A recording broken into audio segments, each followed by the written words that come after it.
Super star Rajini அவர்களே, உங்களிடம் ஒரு கேள்வி, மிகச் சிறு கேள்வி, நானும் அறிந்து கொள்ள ஆசைப்படுகிற கேள்வி. நீங்கள் பார்க்காத புகழ் இல்லை, சேர்க்காத பொருள் இல்லை, சந்திக்காத மனிதர் இல்லை, சிந்திக்காத சிந்தனை இல்லை, நீங்கள் அடையாத சிகரம் இல்லை, பாராத பள்ளத்தாக்கு இல்லை. வாழ்க்கை அவ்வளவு அனுபவங்களை சொல்லிக் கொடுத்திருக்கிறது. இந்த வாழ்க்கை உங்களுக்கு சொல்லுகிற செய்தி என்ன? மிகப்பெரிய கேள்வி. கேட்கல. மிகப்பெரிய கேள்வி, வெயிட்டான கேள்வி. எனக்கு சொல்லி கொடுத்தது வாழ்க்கைங்கிறது ஒரு பகல் கனவு. பகல் கனவு. வாழ்க்கையில எத்தனையோ படிகள் இருக்கு. மரணம் எந்த படியில வரும்னு சொல்லி தெரியாது.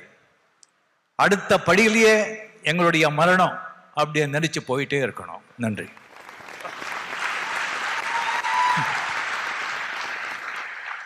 ஒரு தத்துவம். எவன் ஒருவன் மரணத்தை நினைத்துக் கொண்டு வாழ்க்கையை நடத்துகிறானோ அவன் மரணத்தை வெல்லுகிறான். அதற்கு ரஜினி அவர்கள் ஒரு எடுத்துக்காட்டு. உலகநாயகன் கமல் அவர்களே, அதே கேள்விதான் உங்களுக்கு. நண்பர் ரஜினி அவர்கள் மரணத்தை பற்றி சொன்னதனால் அதை தொடர நானும் ஆசைப்படுகிறேன். நான் எப்படி அதை பார்க்கிறேன் என்பதை இங்கே சொல்ல கடமைப்பட்டிருக்கிறேன். வாழ்க்கை மரணம் என்று தனியாக இரண்டு பகுதிகளாக, கண்டங்களாக அதை பார்க்காமல், பாலம் போட்டு சொர்க்கம் என்ற பாலம் போட்டு இணைக்கப்படும் ஒரு இரு கண்டங்களாக பார்க்காமல், வாழ்க்கையின் ஒரு பகுதி மரணம் என்று ஏற்றுக்கொண்டவன் நாம்.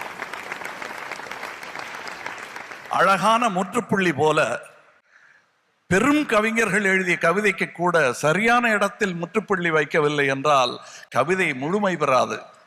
அப்படிப்பட்ட ஒரு அற்புத புள்ளி இந்த மரணம். அதை இப்பொழுது ஏற்றுக்கொள்ளவில்லை திரு ரஜினி அவர்களோ நானோ. 24 வயதில் ஏற்றுக்கொண்டவர்கள். அதனால் தான் துணிந்து சிலவற்றை நம்பி செய்தோம். எங்கள் நம்பிக்கையை நோக்கி நடந்தோம். அதுதான் நான் மரணத்தை பற்றிய கணிப்பு. என்றும் வரலாம். ஆனால் அது வரும்பொழுது வாழ்ந்த வாழ்க்கை அந்த முற்றுப்புள்ளிக்கு தகுதியுடையதாக இருக்க வேண்டும். அவ்வளவுதான். வாழ்த்துக்கள்.